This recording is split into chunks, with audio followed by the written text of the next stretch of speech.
And we're back! Greetings and welcome to the 15th installment of Big Bad Bat Reps. This week we have Nagash. As promised last week, I said we got a bit of a surprise. Busting out Nagash here. We got a 2,000 point game lined up with my friend Alan using the End Times Force Org and everything from that book.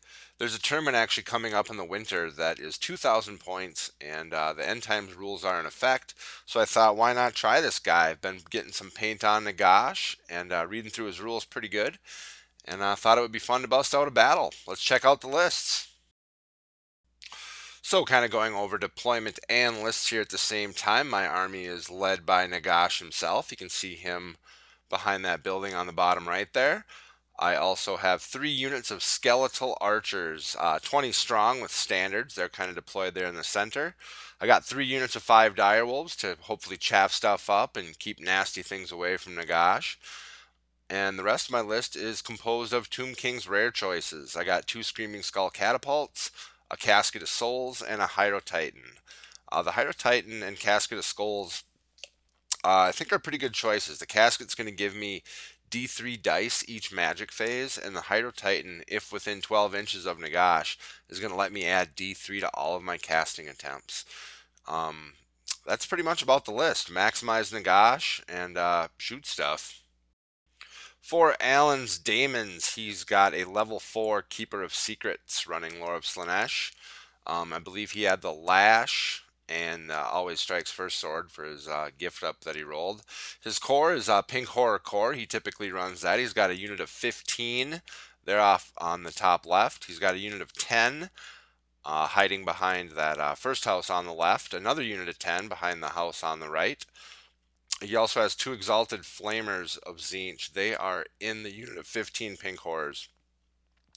He's got 3 Fiends of Slaanesh each. Those are the what most people use is Beasts of Nurgle, and Alan does too, but those are his Fiends of Slaanesh for this game. He also has 5 Seekers of Slaanesh in the middle there, and 2 Skull Cannons kind of casing those 2 houses there on each flank to get good shots at old Nagash.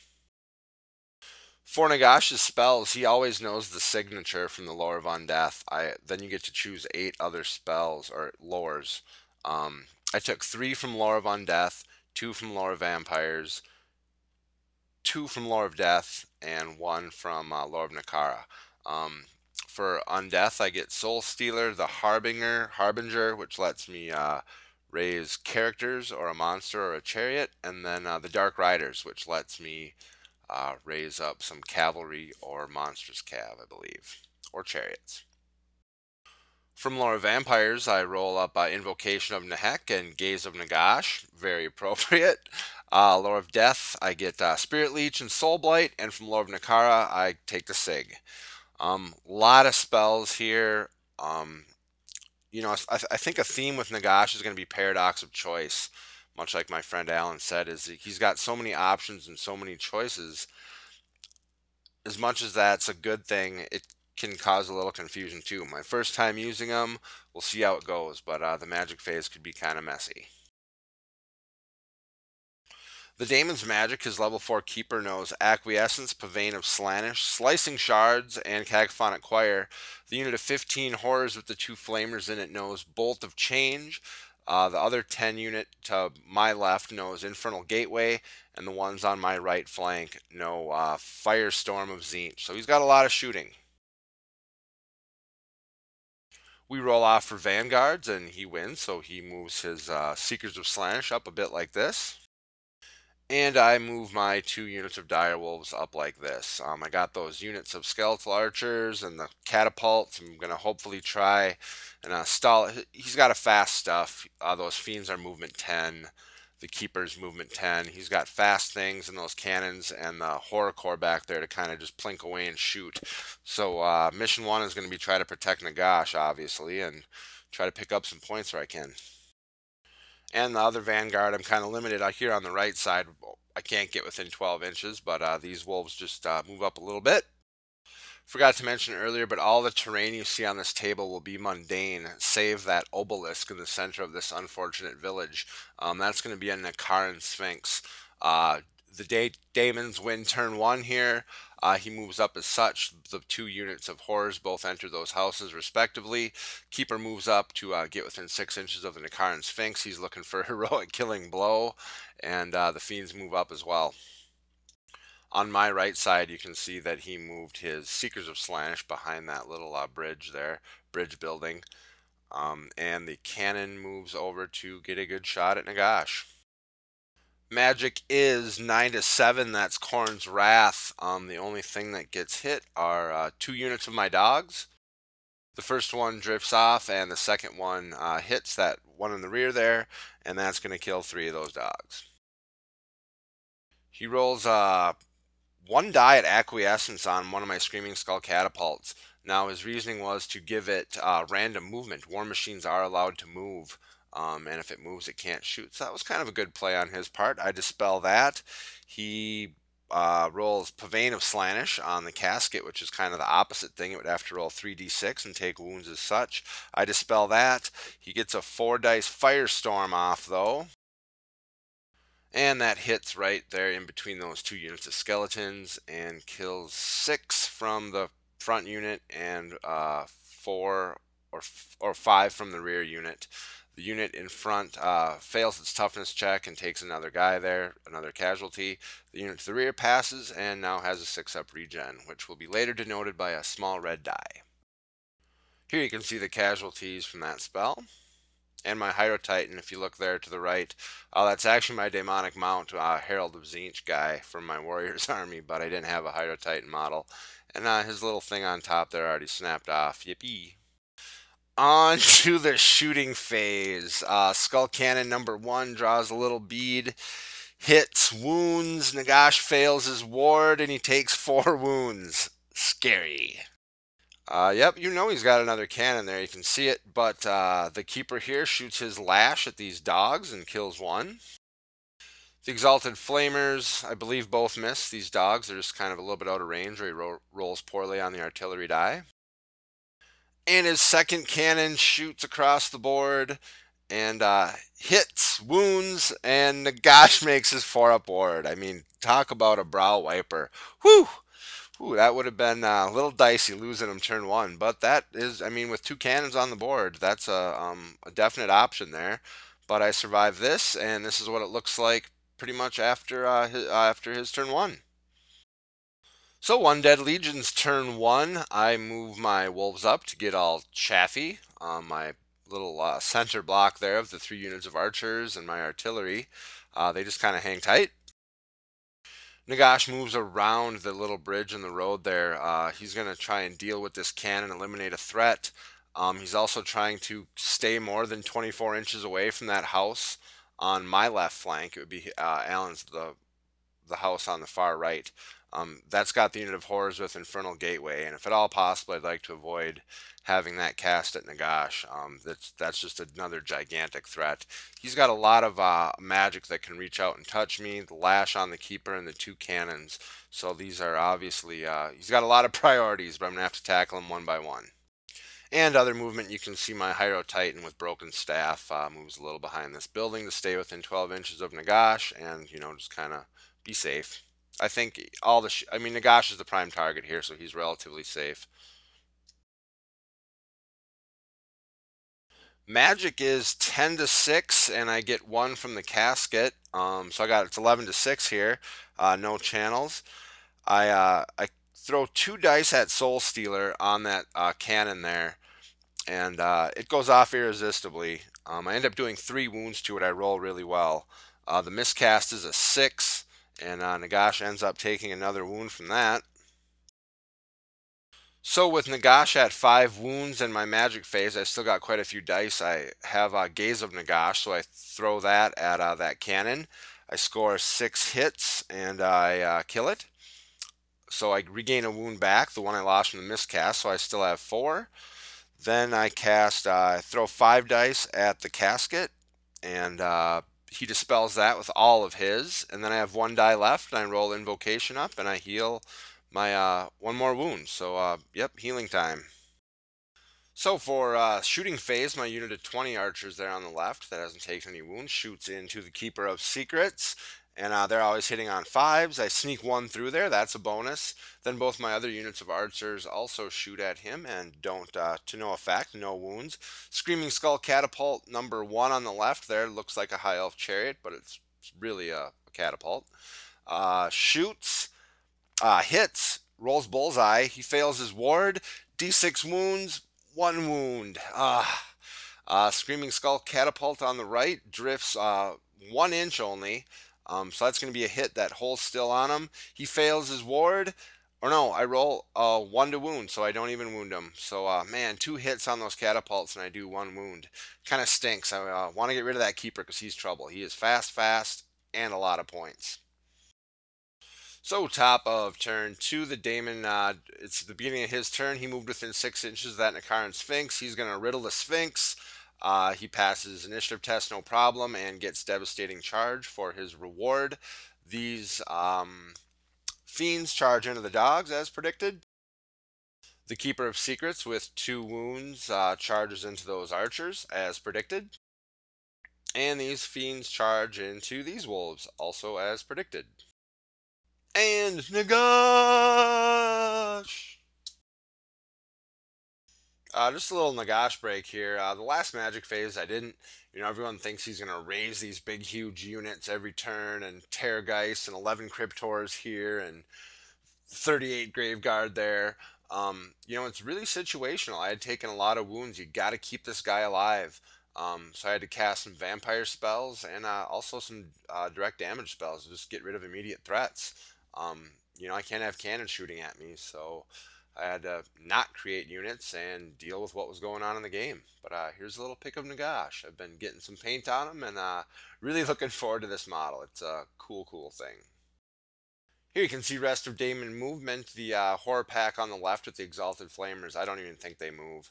The Infernal Gateway Flamers in the building on my left exit the building, as do the Flamestorm Flamers in the right building. That's it for movement. Oh, and his Seekers also zoom around to set up some tasty charges on that War Machine backline. 4 Winds of Magic. Alan rolls up a pair of deuces. That's a 4 Demonic Ebb. His ward save this turn is going to be reduced to 6 up.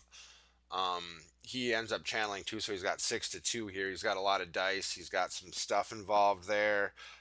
He throws 6 dice at the big cacophonic choir. And you can see his kind of sad luck there. He just misses it.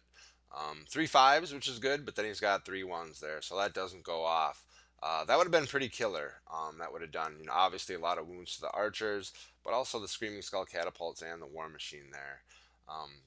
Obviously that was a threat, but thankfully he didn't get it off. Shooting phase, again, there's 1 cannon on the board still. Kind of a fortunate turn of events here for myself. Alan, we're trying to find line of sight where he can put that marker down to shoot that cannon. You can see a little green here on this photo. My camera's above the cannon quite a bit. But when you get down there, bird's eye view, he just couldn't see a spot. We even dug out the laser pointer and played with it for what seemed like a long time. But Alan just kind of conceded and said, I can't see it. I'm not going to sit here for 10 minutes and try to find a spot on the ground. So, again, another brow wipe. Nagash is, I think he's got 4 wounds again, or 3 wounds rather, on him, and he survives that round because it doesn't get to shoot. Other shooting, the 2 Exalted Flamers from that horror pack on the left side there, they try to shoot their Flamer templates at the unit of 20 Skeletal Archers there, and they both miss. Fiends destroy dogs. More fiends destroying dogs. They reform like that. And Keeper of Secrets totally goes to town on those skeletons. He had devastating charge from the Sphinx the turn prior, and between all his attacks, and his always strikes first, getting rerolls and thunder stomps. And before his thunder stomp, though, I will tell you that one of my skeletons snuck through a wound, so that was pretty darn cool. So he's sitting on, I believe, 3 wounds right now, so that's okay. After Crumble, they're toast. He goes to Overrun, and you can see he's got those 2 1s there. Snake Eyes on the Overrun, and he doesn't get in. I kind of felt like a dick here because when Alan was rolling his dice, I was like, Snake Eyes. and then he rolled it. I felt like a dick, but it was a good laugh, but unfortunate because now that keeper's stranded right there for my turn. And here's what it looks like after Alan's turn 2. The fiends in the middle of the table there on the left, they overran into the other dogs, and he reformed his other fiends like that. Keeper is stranded there, and his seekers are set up for taking out that catapult. So Undead Legion's turn 2. Nagash comes out from behind that building, having destroyed that cannon, and he's going to turn to face the battlefield and get hopefully into a spot where he can summon some stuff up. The Hydro Titan also comes out. We're going to try to toss some spells at that keeper or something, and everything else pretty much kind of stands still. Magic is 9-4.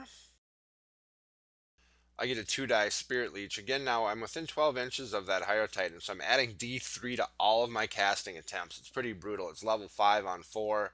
I'm adding D3 too, so I get a 2-die Spirit Leech off on his keeper. I do 1 more wound. That's awesome. The Hydro Titan tries casting Spirit Leech, bound, and he dispels that. Then I 1-die Shem's Burning Gaze, also from the Hydro Titan on the keeper, trying to take him out, and he dispels that. With quite a few dice, I'm kind of going over my options here, and I think I need some more shooting on the table, as odd as that seems. I want to get off an invocation here, which I also do to heal up some wounds. Really, those vampire spells are just crucial for Nagash. He's got to be able to heal up wounds, so all his dice are gone, and I get a couple small ones off to heal up some wounds. Then I throw my last 3 dice at a mid-size rise and summon out 46 skeletal archers. Now I could have made them super wide here. I had this horde of ghouls ready to go, and for speed's sake, I just kind of threw them on the table in a jumble. Not visually appealing, but you get the idea. So if you'll remember from his last magic phase, he rolled a 4, so his ward save was only a 6 up. These archers open up a little volley at that keeper that didn't overrun into him, rolling the Snake Eyes last turn. And they sneaked that last wound through, so see a keeper. That's a big brow wiper. Obviously, he's got that cannon and all that magic shooting, but that keeper's just so darn fast.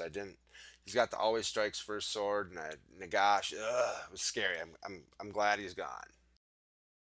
So with the keeper dead, my Screaming Skull catapults now have a good target in that skull cannon. And the first one shoots and drifts off. The second one hits. He fails that 6-up ward, remember, again, and I do 2 wounds. Man, it was just... I swear it looked like a 5 for a second, and then it just flipped over at the last second. But those D6 wounds, man, for those of you that shoot cannons and things, it's kind of a new thing for me. It's kind of edgy, very, very nail-bitey. But they do 2 wounds. The other unit of 20 archers shoot at them, and the skull cannon rather, and I don't wound it. That big unit of 46 archers, which I wanted to shoot into the horrors, they actually shoot their shots into the skull cannon now, and they do 1 more wound to it. The only combat was that unit of fiends that had overrun into the dogs. That's in my turn. He easily dispatches them and reforms to get a good bead on my catapult. So if you remember, those seekers are set up, catapult charge, and this one is too, so I don't think they're going to be around much longer. So Daemon turn 3, he charges the 3 fiends into those skeletal archers, the seekers into the Screaming Skull catapult, and the fiends over here also go into this Screaming Skull catapult. You know, when charging War Machines, you just got to come into base contact, and to get the right angle on this, he used his movement, his wheel, to kind of come all the way around. So he's going to hopefully have a couple overrun shots at that Casket of Souls. Rest of movement, he wheels his cannon around a little bit to get a good shot at Nagash, obviously. The pink horrors head back into the house. The 15 pack on the far left stays put, and so do the other ones. Magic is 8-5 on the demonic table. That's the Dark Prince Thirsts. None of his units are affected, but he rolls a 6 on my casket. Now I have to take a leadership test on 3d6 and take the wounds difference. The casket's kind of getting casketed here. It's like its own little deal. I roll up at 12. It's leadership 8. That's enough wounds to take it out. It explodes. It puts 1 wound on a fiend that's in combat with my High Elf Chariot catapult. Kills a fiend in combat with the skeletons, a whole fiend, and kills 3 archers. That's it. But my casket's gone. No more plus D3 power dice. Boo. Shooting phase, these exalted flamers kind of do. They're just not doing much. Again, I've seen them a couple times, and they just don't seem to do stuff. The options there, I think, but they just, I don't know, they just never pan out. But yeah, nothing, not much happens there. Kind of a blurry photo. Anywho, rest of magic phase. Again, it's 8 to 5. He throws 4 dice at Zinch's Firestorm on some skeletons, and I don't care. It ends up scattering off. Then he 4 dies Infernal Gateway.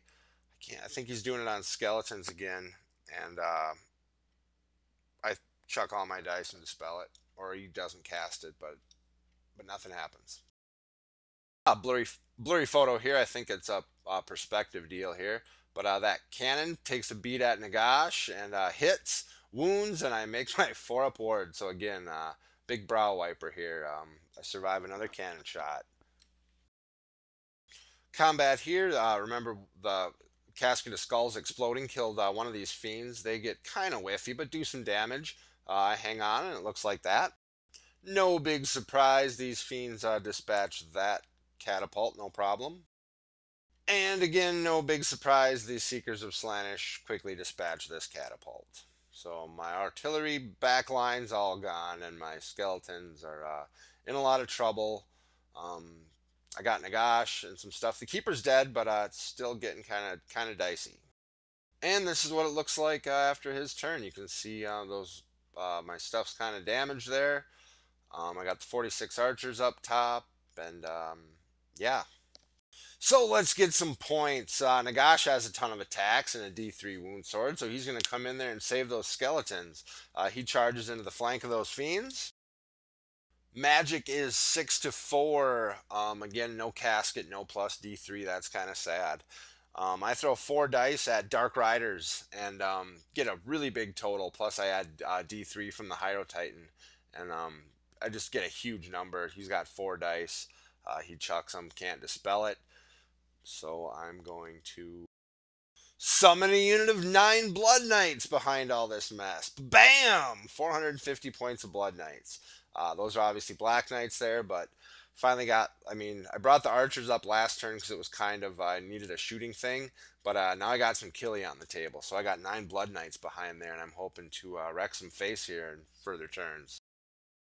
I got 2 dice left, and I throw 2 dice at Invocation, again needing to heal up, and add some skeletons to those units. I roll 2 dice, and I rolled 2 6s, so I'm going to miscast again here. Nagash has the rule, he can re-roll it.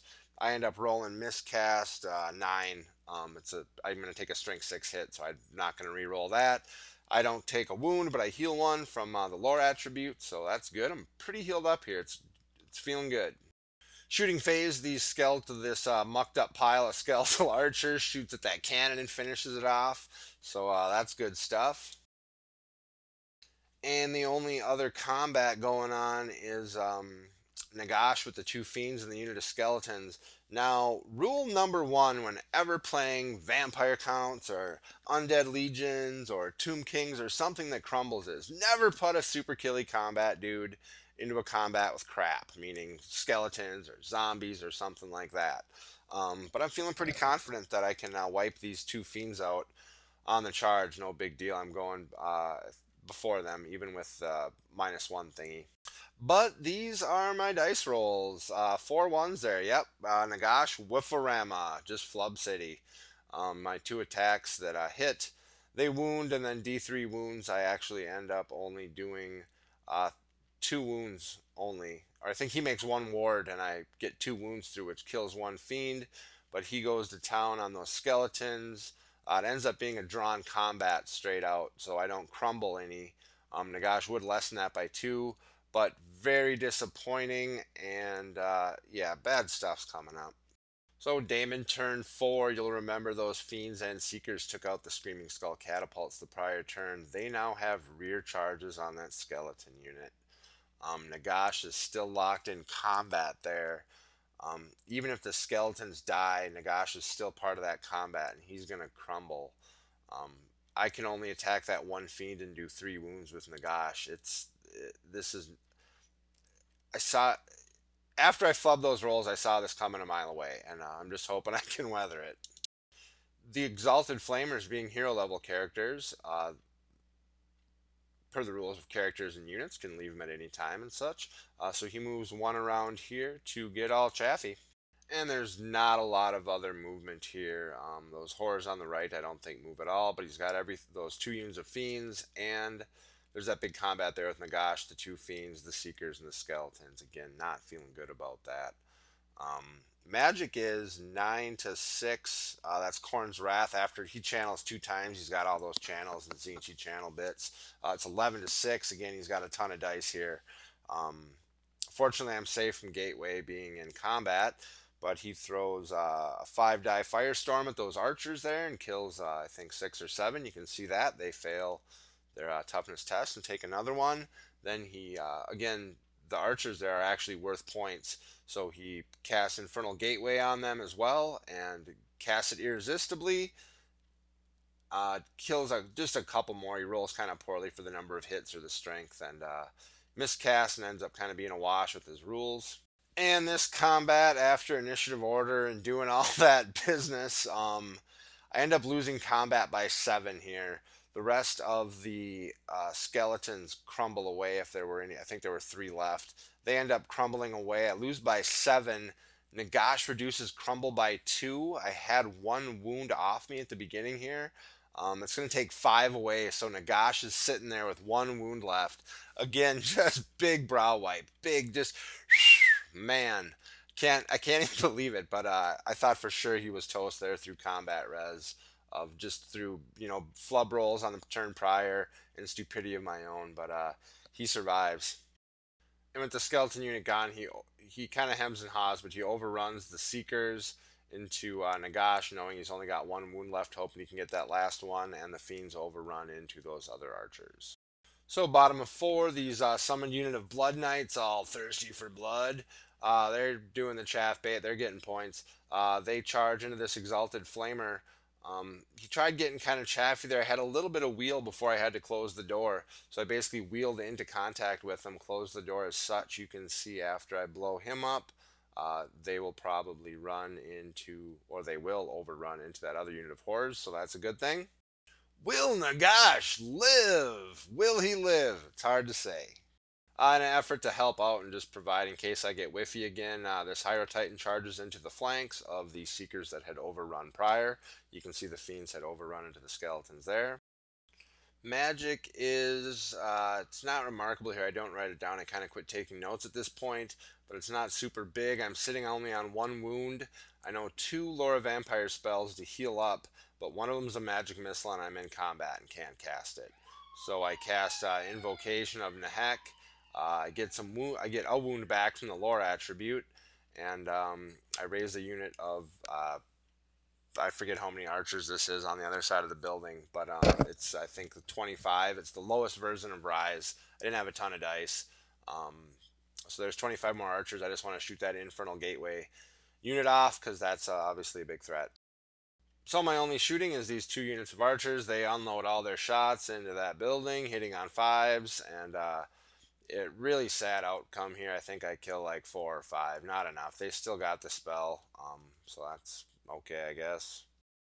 In combat, Nagash and the Hydro Titan make short work of those Seekers of Slaanesh. He didn't get to sneak any wounds through. I think some of that stuff has ASF, but poison on the mounts. But nothing happens there. I survive that and hang out like that. The Fiends make short work of the skeletons and reform to face Nagash, like so. You can see on the top left where those Blood Knights destroyed that Flamer in combat as well, and they overran into the back of that unit of Flamers, which is a-okay. So Magic Phase, he's looking for a bunch of dice here to hopefully throw a 6-dice gateway at Nagash. He gets, I believe, 7 dice in his Magic Phase, or 8 or something, more than 6 anyways. The demonic table doesn't result really in anything happening at all. He chucks the 6 dice at gateway. Doesn't score really high. I got, I think, 6 dice as well, and I can't dispel it. So it goes off. He does 7 strength 5 hits to Nagash, and he does a couple, 1 or 2, maybe 1 wound, and I ward it. And then we go to there's no shooting. We go to combat, and these Blood Knights just freaking destroy these horrors. They just do a kabillion wounds, and kabillion wounds. He's testing on ones. He rolls an 11, and the last couple die. At this point, Alan, he decides to call it. I just got rid of those guys. There's those fiends. I get a turn. I'm probably going to heal up, and I got the tools. He's got the 2 units of horrors basically left in those fiends. Um, he pretty much got all of my points. He got everything except my Hydro Titan that I paid for. Nagash is still on the table, so he scores like 825 victory points, and I'm going to get a win here. Very exciting, very nail biting. With Nagash, I learned it's just paradox of choice is the theme, man. You got so many options, but you have to deal with in-game things as well. Hope you enjoyed it. We'll see you next week.